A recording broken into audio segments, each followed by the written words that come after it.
बिस्मिल्लाहिर्रहमानिर्रहीम अस्सलाम वालेकुम guys, welcome to the student future channel. आज की वीडियो का टॉपिक है cost of living in South Korea.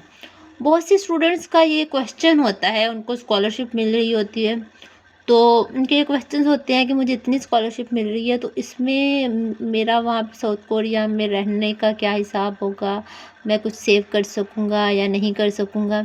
तो उससे रिलेटेड मैं आज की इन्फॉर्मेशन आपको बताऊँगी कि आपका मोस्टली आपके वहाँ पे जो लिविंग कॉस्ट है वो कितनी आ जाती है और कितनी आप सेविंग कर सकते हैं। तो वीडियो को स्टार्ट करते हैं।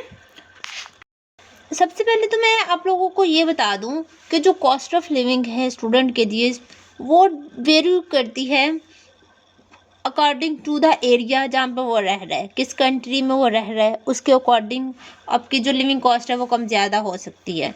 फॉर एग्ज़ाम्पल अब यहाँ पे जो मेन सिटीज़ हैं फेमस सऊल और बुसान, अगर आप इन कंट्रीज़ में रहते हैं तो आपकी जो लिविंग कॉस्ट है वो ज़्यादा होगी। आपको जो पे करना पड़ेगा एकोमोडेशन के लिए, हॉस्टल के लिए, अपार्टमेंट के लिए या खाने पीने का, वो खर्चा ज़्यादा आएगा as compared to other countries. Okay, Seoul क्योंकि कैपिटल है साउथ कोरिया का, सबसे बड़ा कंट्री है, तो यहाँ पे आपके जो एक्सपेंसेस है वो कुछ ज़्यादा होते हैं as compared to other countries. लेकिन हम यहाँ पे एवरेज बात करेंगे, कम भी देखेंगे, मिनिमम से लेके मैक्सिमम तक देखेंगे कि मिनिमम आपका इतना खर्चा आ सकता है और मैक्सिमम आपका कितना खर्चा आ सकता है। तो अगर सबसे पहले हम बात करें एकोमोडेशन की, तो अब देखें आपका यूनिवर्सिटी में एडमिशन हुआ है, मोस्टली यूनिवर्सिटीज़ आपको डॉर्मेटरी प्रोवाइड करती हैं। नहीं भी करती, अगर आपको प्रोफेसर की स्कॉलरशिप मिली है तो प्रोफेसर आपसे ये कह सकता है कि मैं आपको रहने के एक्सपेंसेस पे कर दूंगा, आप डॉर्मेटरी की बजाय आप बाहर अपार्टमेंट ले लें, वहाँ पे आप इजीली रह सकते हैं, आपको किसी किस्म का इशू नहीं होगा। ठीक है, अब मोस्ट यही होता है, अगर आपको प्रोफेसर स्कॉलरशिप पे है ना तो वो प्रोफेसर आपको ऐसा कह देते हैं। तो अगर देख ले, अगर आपकी स्कॉलरशिप अच्छी है तो आप बाहर रूम ले लें, अदरवाइज डॉर्मेट्री का ऑप्शन बेस्ट है। मैं अभी डॉर्मेट्री में रह रही हूँ, तो डॉर्मेट्री में ये होता है कि आपको हर चीज़ अवेलेबल होती है। मेरी डॉर्मेट्री में ऐसा कोई सीन नहीं है कि आपको कुकिंग से रिलेटेड कोई इश्यूज हो सकते हैं, आपको फूड से रिलेटेड कोई इशू हो सकते हैं, ऐसा कुछ नहीं है। हम कुकिंग करते हैं खुद और बहुत कम खर्चे में हम डॉर्मेट्री में रह रहे हैं। ना इलेक्ट्रिसिटी का पे करना पड़ता है, ना गैस बिल पे करना पड़ता है, ना ही हमें अलग-अलग से चीज़ें बाय करनी पड़ती हैं। तो यहाँ पे हर चीज़ प्रोवाइडेड है। और इसके अलावा यहाँ पे अगर हम बात करें रेंट की, तो यहाँ पे जिस डॉर्मेट्री में मैं रह रही हूँ वहाँ पे जो रेंट है वो 1 लाख कोरियन वॉन है पर मंथ। तो मोस्टली डॉर्मेट्रीज़ का रेंट इतना ही होता है, 1 lakh to maximum 2 lakh Korean won हो सकता है।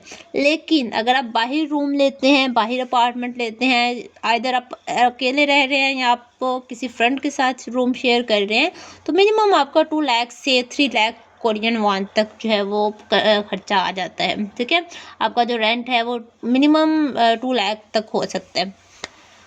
अब यहाँ पे आपको इलेक्ट्रिसिटी बिल भी पे करना पड़ेगा, आपको गैस बिल भी पे करना पड़ेगा, आपको टैक्स वगैरह भी कवर करने पड़ेंगे, तो वो आप चीज़ देख लीजिएगा। उसके बाद है फूड।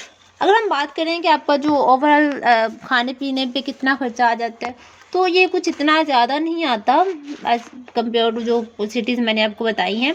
तो मिनिमम जो है आपका ऑलमोस्ट जो है वो 150,000 कोरियन वॉन से 2 लाख मैक्सिमम है कि आपका मैक्सिमम। बहुत भी आप खर्चा करते हैं, बहुत खाते पीते हैं, अकेला बंदा कितना को खा सकता है वैसे भी, तो 1 लाख से 2 लाख की रेंज में आपका खर्चा आएगा, इससे ज़्यादा बिल्कुल नहीं आता।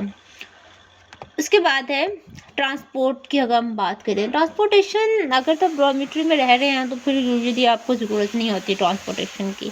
लेकिन अगर आप ने बाहर के ही रूम लिया यूनिवर्सिटी के आसपास, लेकिन आपको ट्रांसपोर्टेशन की ज़रूरत पड़ती है, तो मैक्सिमम जो है वो आपका 1 लाख कोरियन वॉन ही खर्चा आता है इसके ऊपर, इससे ज़्यादा नहीं आएगा क्योंकि यहाँ पे बसेस इतनी एक्सपेंसिव नहीं है।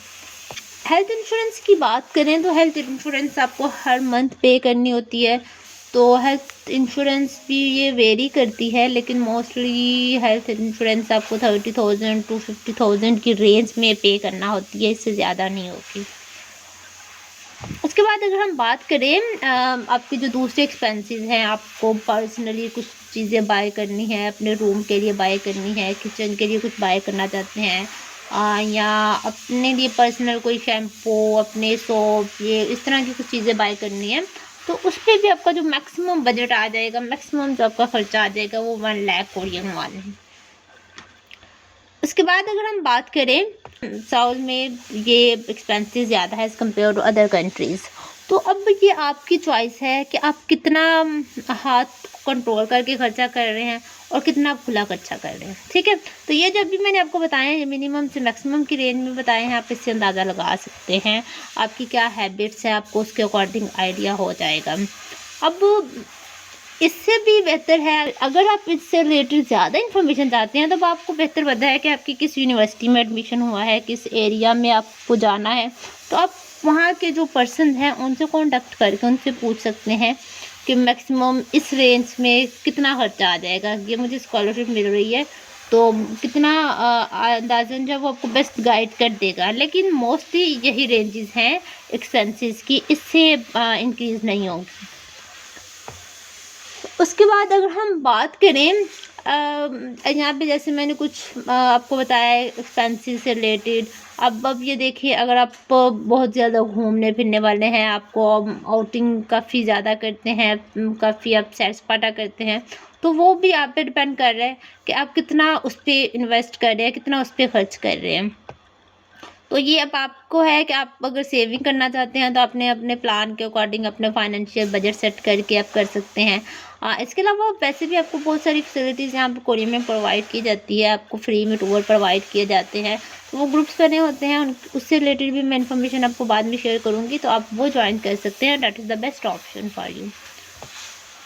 ओके, उसके बाद है यहाँ पे अगर हम एस्टिमेटेड मंथली लिविंग एक्सपेंसेस देखें ओवरऑल, तो अकोमोडेशन का अगर हम मैक्सिमम यहाँ पे काउंट कर ले 2 लाख, फूड का मैक्सिमम काउंट कर लेते हैं 2 लाख, ट्रांसपोर्टेशन का maximum 1 lakh, and health insurance का मैक्सिमम 50,000 होता है। इससे ज़्यादा भी अगर आप मैक्सिमम करें तो 1 लाख तक हो सकता है, इससे ज़्यादा नहीं। तो इसी में आपके जो बाकी हैं एक्सपेंसेस वो भी कवर हो जाएंगे आई थिंक। तो यहाँ पे ओवरऑल अगर आपका खर्चा देखें पर मंथ, वो हो जाता है 6 लाख। ये 6 लाख जो है वो मैं आपको मैक्सिमम बता रही हूँ, ये माइंड में रखिएगा, ठीक है।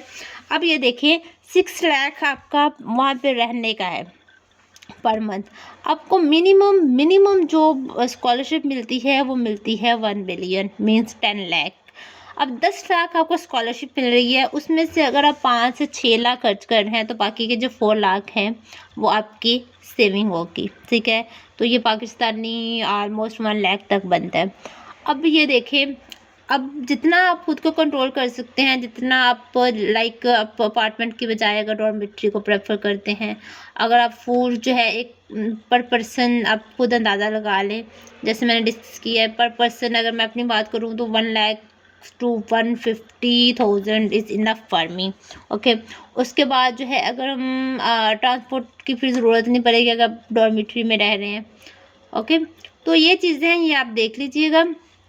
अब यहाँ पे हम बात कर रहे थे स्कॉलरशिप की, तो स्कॉलरशिप मिनिमम आपको 1 मिलियन ही मिलेगा, इससे कम नहीं मिलता जहाँ तक मेरा आइडिया है। तो अगर इससे कम आपको मिलता भी है तो आप उससे बेहतर बहुत सारे आपके पास ऑप्शन होने चाहिए। आप बजाय एक प्रोफेसर पे स्ट्रिक्ट रहने के, आप डिफरेंट प्रोफेसर्स को अप्रोच करें, डिफरेंट यूनिवर्सिटीज़ को अप्रोच करें, देन आप कंपैरिजन करें कि कौन सी यूनिवर्सिटी आपके लिए अच्छी है और कौन सी यूनिवर्सिटी में कितना आपको स्टिपेंड मिल रहा है।